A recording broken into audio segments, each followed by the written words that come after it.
This is Chapter 13 of Learning Web Design, which covers a somewhat eclectic assortment of topics, including color models, pseudo-class and pseudo-element selectors, background images and gradients, as well as the use and reuse of external style sheets.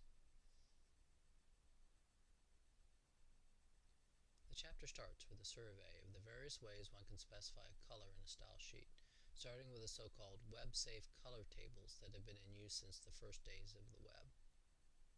Color tables give a name like sky blue or white smoke to each color, with a guarantee that any color in the table will render with reasonable fidelity in the browser. Being able to specify a color by name can be pretty convenient, especially in the prototyping stage of a web project, when time spent on selecting precise shades could probably be better spent on layout and content design. The color tables have evolved over time, starting with a palette of the 16 colors in the VGA standard used by PCs in the early 1990s. Now, in the CSS3 palette, there are 140 colors to choose from.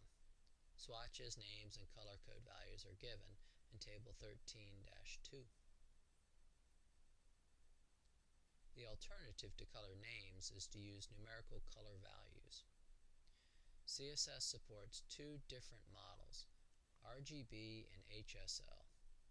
RGB, which has been part of the HTML standard since at least the mid-1990s, is by far the most commonly used. HSL is a newer standard introduced in CSS3 that can be more convenient in some situations. RGB is an additive color model with a virtual color palette of over 16 million colors. It's a condensed version of the Roy G. Biv model of the visible color spectrum that you likely learned in physics class, where the R stands for red light, G for green light, and B for blue light. In RGB, all color is a composition of different shades of those base colors, red, green, and blue. For example, white light is a mixture of all three colors at full intensity. Gray is also an equal mix of all three colors, but at less than full intensity. Black is then the darkest shade of gray at 0% intensity of each color. Colors like orange or purple, which lie between the red, green, and blue on the color spectrum, have their own particular mix of the three base colors.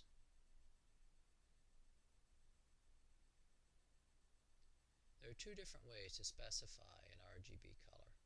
The first is with the call to the RGB function, which is most convenient in JavaScript but works in CSS as well.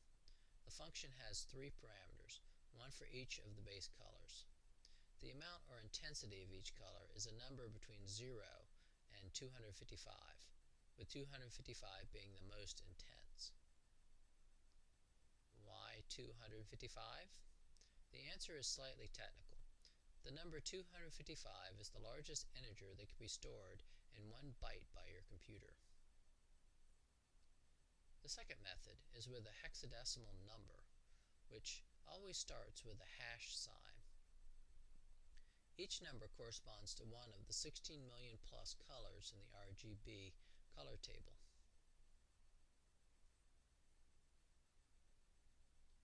Hexadecimal color values don't seem very intuitive at first.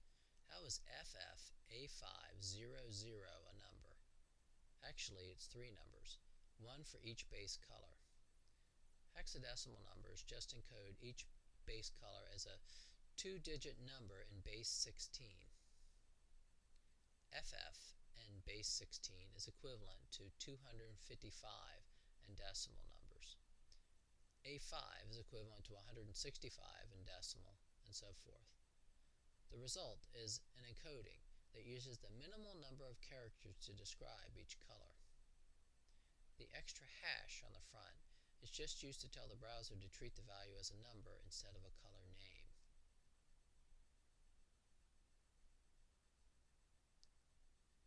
The HSL color model, which is new in CSS3, but has been in use in some form for hundreds of years by artists, is based on a color wheel like the one shown on the right. A color wheel arrays the color spectrum in a circle. The purest colors lie on the circumference of the circle. The wheel The interior of the wheel represents color mixtures, with the center of the wheel being even mixtures of all colors.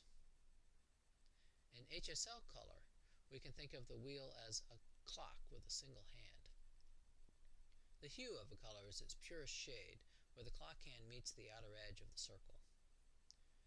The saturation is then the color's relative position on the clock hand itself, with fully saturated colors being on the outer edge and gray being in the center. Lightness then refers to the overall brightness of the colors on the wheel. Again, thinking in terms of light, it represents how much light is given off by the color wheel itself. Many designers find this model more intuitive than RGB because it allows us to think in terms of shades instead of mixtures. To make a color a little brighter, then up the lightness. To make it less pure, just lower the saturation.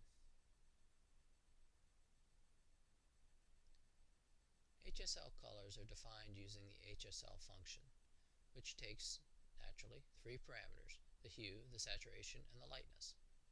The hue is given as an angle in degrees around the color wheel. Saturation is a percentage, with 100 meaning 100% pure color. Similarly, lightness is also a percentage, with 100 being as bright as possible. For example, the second O in the Google logo is 44 degrees around the color wheel, 100% saturated and 51% of the full brightness. This is equivalent to the code FFBD07.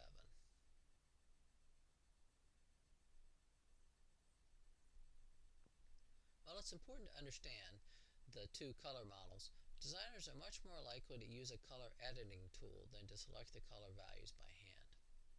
Here we see the ColorZilla extension for Firefox. Its eyedropper tool can be used to lift any color directly from the current page. It also provides a color picker for selecting new colors. There's even a gradient generator that can be useful for backgrounds. When you've got the color you want selected, it provides several options for inserting it into your CSS file.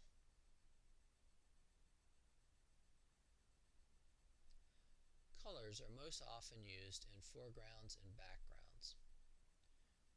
Foreground colors are useful for things like text, lines, and borders that have sharp edges. We can apply a foreground color to any visible element. Here we see the color property used to set the text color to gray. Similar properties exist for line color and border colors, etc. Background colors are used for boxed regions of the page. They always fill the entire box, including the background behind the padding and the border. They don't affect the background behind the box margin, however, but we're getting ahead of ourselves. We'll come back to all of this in Chapter 14.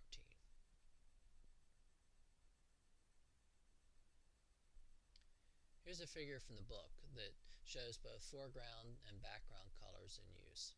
The text color, which is a foreground color, is set to orangish brown, while the background color, used for highlighting here, is set to a neutral shade of yellow.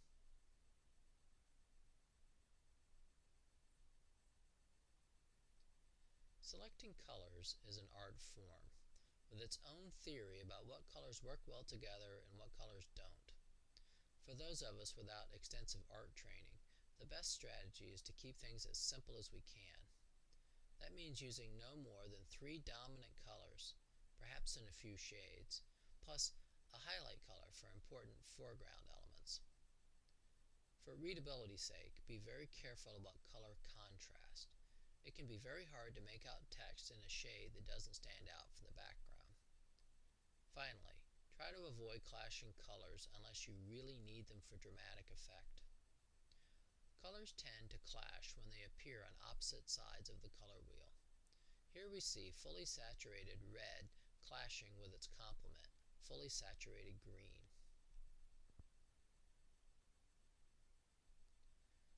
Color design software often supports a few basic strategies for selecting color schemes. The first, Analogous Color, is based on the idea that shades that are close to each other on the color wheel are also less likely to clash. So, the idea is to select colors within a small range of hues on the color wheel. Monochromatic color takes this to the extreme, with several brightness levels of the same color, lighter, darker. Shading does much the same thing, but only by varying the saturation level instead of the brightness. The Triad strategy chooses 3 colors that are more or less equally spaced around the color wheel.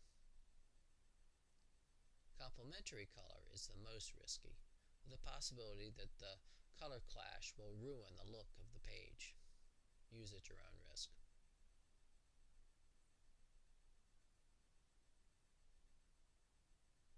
I found Adobe Color to be a very useful tool for understanding color schemes. It supports all of the strategies we've just reviewed and can even suggest colors taken from a photo or some other graphic image.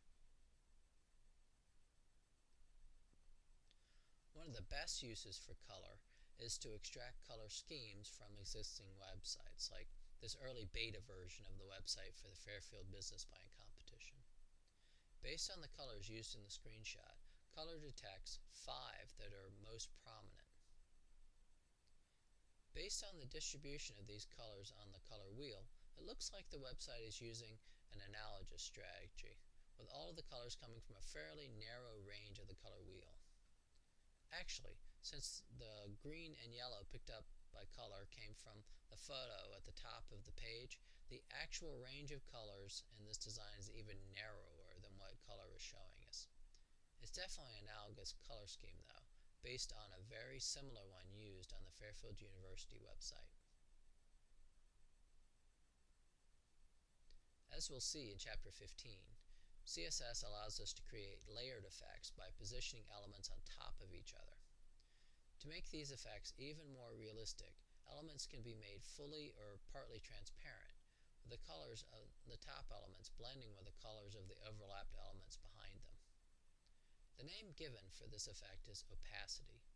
An opaque object totally obscures the view of whatever is behind it.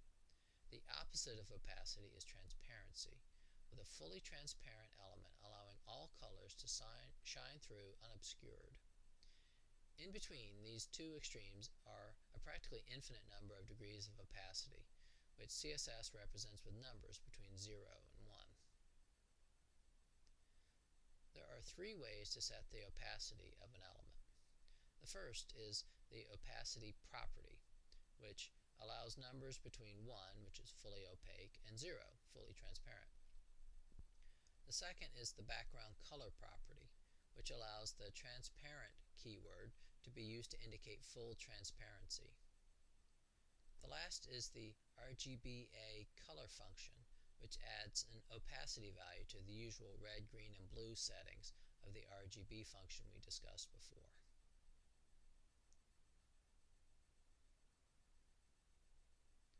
The book gives a nice example of the RGB function being used with varying levels of opacity. Each rule specifies black text, but the first one makes it mostly transparent, with 90% of the color coming from the background. The second is halfway transparent, while the third is totally opaque. Now we're going to switch away from color to advanced selectors that can be used to add all sorts of interesting effects to our pages. The first of our advanced selectors, the Pseudo-class, takes into account all of the session information that the browser has to track anyway.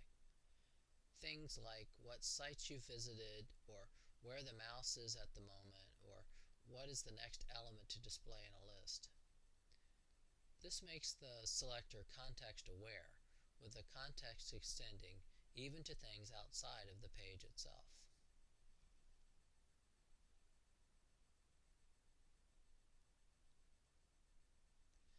The syntax for pseudo-classes is similar to that used for regular CSS class selectors that we learned about in Chapter 11, only this time we have a colon instead of a dot in front of the class name. Another difference from regular classes is that the names of the pseudo-classes are keywords. They're part of the CSS language and thus never change, whereas with a regular class we can use whatever names we like. There are quite a number of pseudo-classes in CSS3, many of which are covered in detail in Appendix B. Here, we'll look at just a few to give an idea of how they're used. While each pseudo-class has its own rules about where it can be applied and what it does, they can be classified into a few general categories. Most fit into one of these top three. Link pseudo-classes only apply to hyperlinks and are used to alter the style of a hyperlink based on the browser history. The link pseudo-class is used to style hyperlinks for pages not found in the browser history. Its complement, the visited pseudo-class, only applies to hyperlinks that lead to pages that have already been visited. User action pseudo-classes apply based on what the user is doing at the time. Elements can be made to alter their appearance when the user is hovering over them with a mouse or actively clicking on them. Form controls can display highlighting to show which one currently has the focus. Structural pseudo-classes have to do with the element's position within the HTML document tree. We can select elements based on things like relative sibling order, or whether there are empty elements dangling from the leaves of the tree at that point. The book provides this example of pseudo-class selectors being applied to a list of hyperlinks. The example in the upper left shows the link pseudo-class being used to make unexplored links appear maroon and not underlined. The example in the lower right shows the same links after one of the pages has been visited. The other examples are in the user action category, with the active, focus, and hover pseudo-classes being used to add interactive effects. Next up are pseudo-elements. Though most people treat them as pseudo-classes, and in fact they share the same syntax, their purpose is different. Whereas pseudo-class selectors are applied based on the context of the page, pseudo-element selectors can be used to alter the page content itself. The first line and first letter selectors are used to decorate parts of a block of text.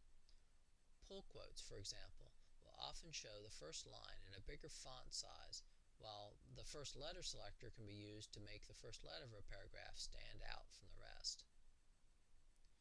The next two do more than just select. Rules that use the before and after pseudo-elements can insert content into the page.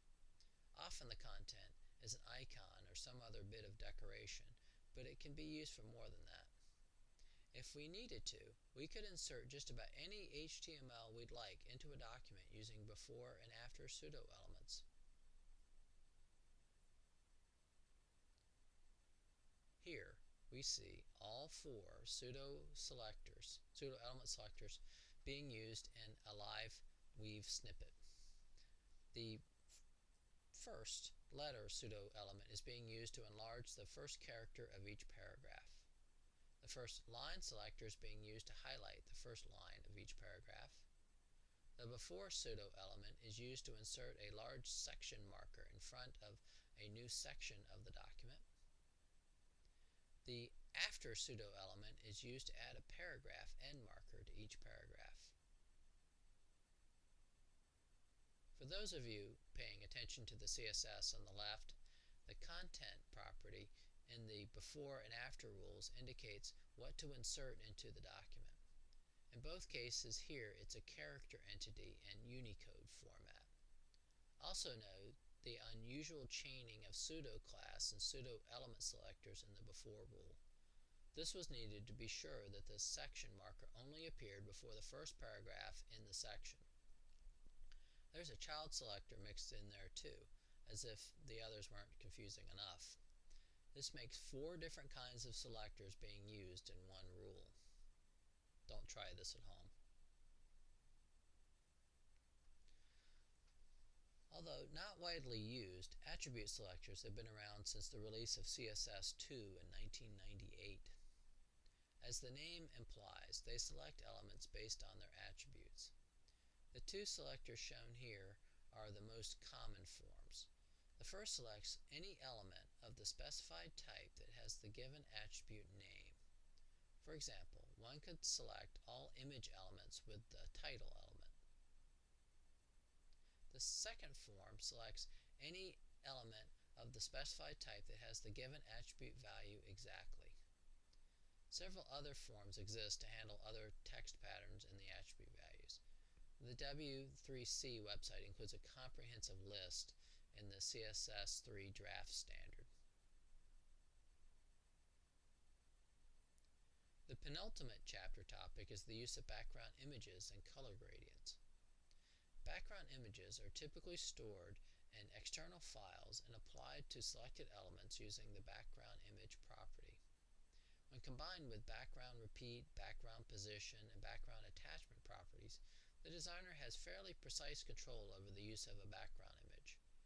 Just as with fonts, there's a background shortcut property that aggregates all of these properties into one place. There are a lot of tricks that can be used with background images. The book surveys a few of them, but there are plenty of other examples out there on the web. All you have to do is look. CSS3 added the ability to specify multiple backgrounds at once. Each background image has its own placement and other properties. This allows for more complex effects that can't easily be done with a single background. For example, by attaching backgrounds to different sides of an element, we can have each move independently as the element is resized. Another way to give a page the appearance of depth is to use a color gradient, in which the color values vary continuously from one color stop to another. The example shown here starts with yellow at the top and then progresses through the spectrum to green at the bottom. Every gradient has a direction, in this case from top to bottom, but we can also go from left to right, right to left, bottom to top, etc. We can even specify an angle if we wanted to have the gradient emanate from a corner rather than from a side. Finally, we can specify multiple color stops if we want the gradient to change direction in the middle. The last topic is the use of external style sheets, a technique that allows us to reuse them in multiple pages. There are two methods. The first is to insert a link element in the head of the document. Note that the link tag is not to be confused with the anchor tag used for hyperlinks. It's for attaching files to a page. The link element has two required attributes: rel, used in this case to say that the file is a style sheet applied to the page, and href, which, like the href attribute on the anchor tag, specifies the URL of the file to attach. The second, and less commonly used way, is with an import statement within a style element. This second technique has higher precedence in the CSS cascading rules, although at the possible cost of slower performance. The imported CSS becomes part of the HTML markup of the page. The browser must then wait for the CSS file to finish downloading before it can start rendering the page. Having reusable style sheets has led to the publishing of modular CSS files for other designers to use. These files have become de facto standards in and of themselves. Many a project begins by attaching the usual style sheets and then using cascading to provide custom styling. We'll cover a couple of CSS frameworks that take exactly this approach later in the semester. Which leaves us at the end of the chapter. Thank you for following along with Chapter 13 of Learning Web Design. See you later.